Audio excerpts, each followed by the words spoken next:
It is Jerry Jones. Good morning, sir. Hey, Kevin, Corey, Mike, good to be on with you guys. Always good to talk with you, Jerry. Got a big game coming up against the Giants here, and I just saw that the Giants announced Fan Appreciation Day for Sunday, and season ticket holders will get a free medium soda. Will you be trying to finagle a free medium soda out of the Giants on Sunday? Got to be one up there for me someplace. I'll put my best face on, try to get somebody to throw me one. But seriously, I'll tell you, I'm really concerned. It's quite a story New York has got over their injuries, and that's when you realize that the depth of these NFL teams. And seriously, we've got a big. This is going to be a fight for us. Now, you mentioned the injuries for the Giants, and that is very fair. The other thing that they have obviously run into, like a lot of teams in the NFL, is they've had some issues with COVID. Obviously, y'all have had issues with COVID. I am really curious and hopeful that you can tell us anything about the past, 48 hours or so, and any of the discussions that the NFL has had about altering or changing COVID policies. Yeah, I like where we are right now, and I think that we will get to a point probably this week that we'll only test if symptomatic. That's if you've been vaccinated, and that's a good thing. Test when you're symptomatic, and that's it. I think we've about gotten to a point where the Players Union and the league are on the same page to get that done. Now, there will be stepped up protection because of this, quote, outbreak we're having right now. And so you'll have a mask, you'll have more separation than we've had the early part of the year. You will have certainly less group congregation, and you'll have more restriction, or you'll ask your players to exercise more discretion away from the practice or away from the team. Jerry, is it fair to say then that both the players and the teams want to not sacrifice any playoffs? Like, as you get closer to the playoffs, that's something that you're kind of focusing on, is trying to ensure that those things go off without a hitch? Absolutely, and we want to get all the games in, play all the games, which we did last year. And this really approximates, in my mind, going back to the protection, the in-the-weeds work, as I call it, about how you are relative to the protection of each other. That's what the additional emphasis on masks are about. That's what the additional separation is about. I think that's what you're seeing.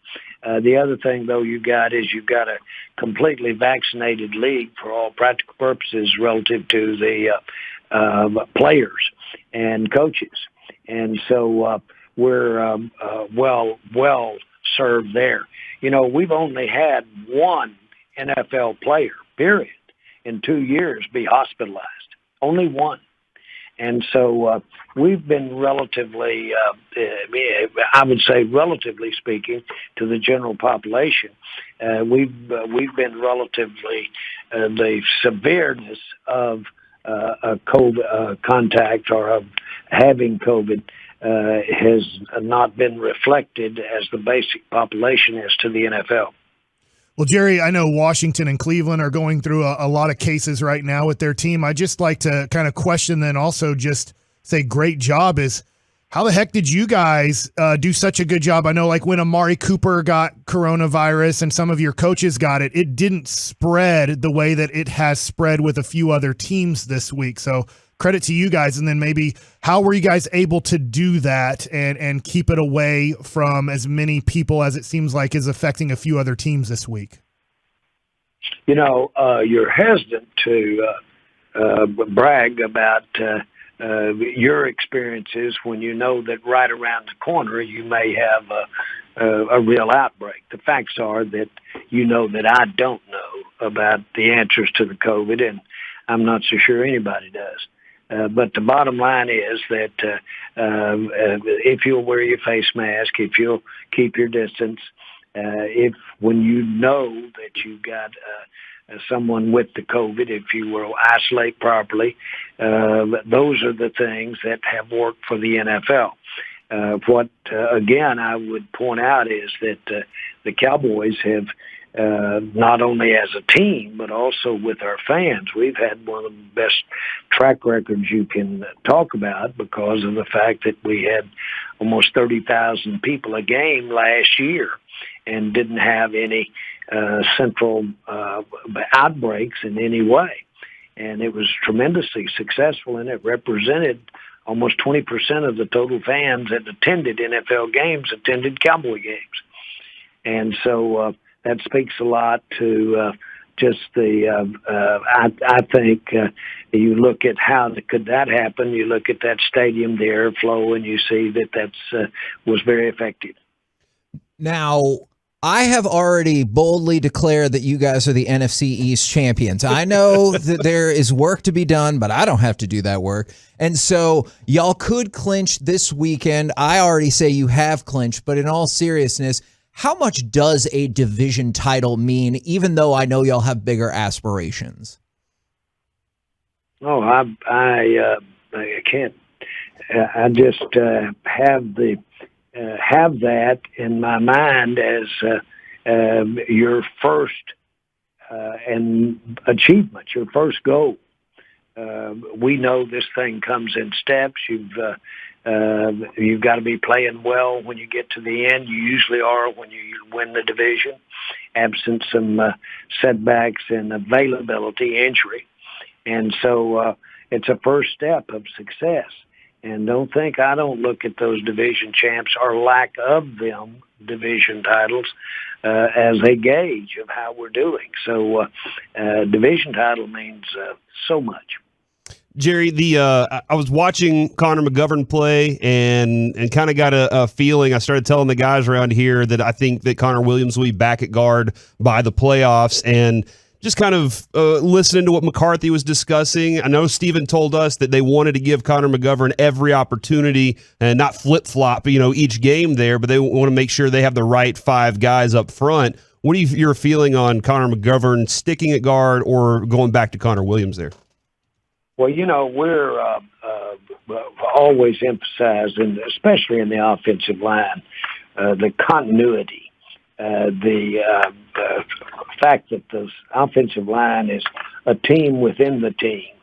And boy, does it have nuances of playing together and adjustments that only repetition together can make. So coming and going in the offensive line is not a good thing. On the other hand, we've got competition, true competition on our offensive line. Connor McGovern, Connor Williams, we have competition. And to the end that is an important thing to give you a better unit is important. And so I think somewhere in between there is what you're going to get. Connor McGovern has had some things he's done very well. Like every player, he's had some things he'd like to take back. Connor Williams has had some outstanding plays since he's been a Dallas Cowboy. He's had some he'd like to take back. As much as anything would be where he puts his hands in those penalties. He's got, from his physical standpoint, his ability to play football, he's been one of our top players, Connor Williams. But hopefully we can live and he can reduce his numbers of penalties would be the thing pointing to him. But his ability to play football in the NFL is unquestioned. Jerry, there was an article out this week. It was really fun to read as a Cowboys fan on maybe why the Cowboys offense is struggling. And pretty much the person who has more knowledge of football than I do is just talking about the defenses really aren't stacking the box and they're able to stop the run. And they're playing quite a bit of zone against your offense. And it doesn't say it's stopping the Cowboys, but that's what's giving the Cowboys most problems. How would you say we can get out of this by, is it running the ball better or making better passes? Listen, when teams can stop the run, but when they do, they have to give up and create opportunities in the passing game. Now, when you can't throw and catch, for whatever the reasons are, there are many reasons not to throw and catch. Routes, protections, bus. There's all kinds of reasons. When you add all of those reasons up, when you, and any time you're discussing a point and you have to put two ambiguous or variables in there, then you really don't have a solid answer. It's hard to figure what the answer is. And this is the classic case. It's a combination of things. It's a combination of protection. It's a combination of route running. It's a combination of decision-making and accuracy relative to the quarterback. The protection affects that accuracy. The route running affects that every aspect of it. So you literally can talk to 10 people to analyze our offense, and you'll come up with differing ideas about how not only to correct or do better, but as to what is wrong. Now, on the other side of the ball, the entire Metroplex, and quite frankly, maybe the country, has caught Micah Parsons fever. Have you guys started cranking out those Micah Parsons jerseys for the pro shop? And then also, do you think Micah could become the second rookie ever, along with Lawrence Taylor, to win Defensive Player of the Year? I think that I'm just reminded in a discussion like this just how unique that the situation is. I, too, have gotten burned every time I make comparisons. So you're going to get credit when you make a comparison. Right. But Micah is Micah, and that really says a lot right there. I don't know when I've seen a player this early in the game on defense. All of a sudden, everybody understands Micah, just like they did Lawrence Taylor. So my whole point is that we don't need to compare. We can look at what he's doing. It's really impressive. You notice that it really becomes impressive when you team it up with two or three others out there that can also apply that kind of pressure, thereby making it impossible to block them all. And that's a great thing for the team, TEAM. So he's so far, I don't believe you could draw it up better for him. I will say this. If you could look back at how hard he's worked at this, how many repetitions, how physical that he's had his early days and months here in the NFL, then you'd say, boy, no wonder, because he sure puts it out every minute, whether it's in the game or on the practice field. Well, Jerry, we do GVAC Nation does a weekly conversation with Amari Cooper every Thursday, and yesterday in the conversation, our buddy Jeff Kavanaugh asked who would win in a foot race with Amari and Micah. And Amari was like, hey, look, he doesn't want any of this. I'd beat him, and it's not even going to be close. Micah said, in 4 months, we're going to do this race. I'm calling out everybody. I want CD. I want Amari. Do you want to be there in 4 months to watch this race, and who are you putting your money on? Absolutely. Now, we forbid racing early on, maybe 10 years ago, because these guys will, in that kind of competition, they can pull stuff, seriously. And it has happened. And so, again, you go back to one of the things that we learned on preparing a team early and taking the team to training camp. Those early runs, those conditioning runs, or those sprints, it has been suggested we don't do those, because in a competitive situation, you can picture this, where really you're just trying to prove a point. You can inordinately stretch something and pull something. And so I'm not for a race. I'll give them each a prize, and they can go on saying each of them's the best. Jerry, I want to ask you about Mark Cuban. He won the championship in 2011. You have 3 championships of your own in the 90s, and he's starting to take a lot of heat for kind of being the general manager and maybe not making the best decisions a decade later, really not close to winning a championship. What would be your advice to a guy like Mark Cuban, kind of for the first time in his career, taking a lot of heat for not making right decisions and getting the Dallas Mavericks back on track?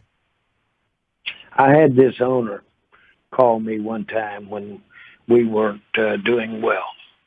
And he said, Jerry, I want to give you some advice. And I thought, well, I've been around as long as you have.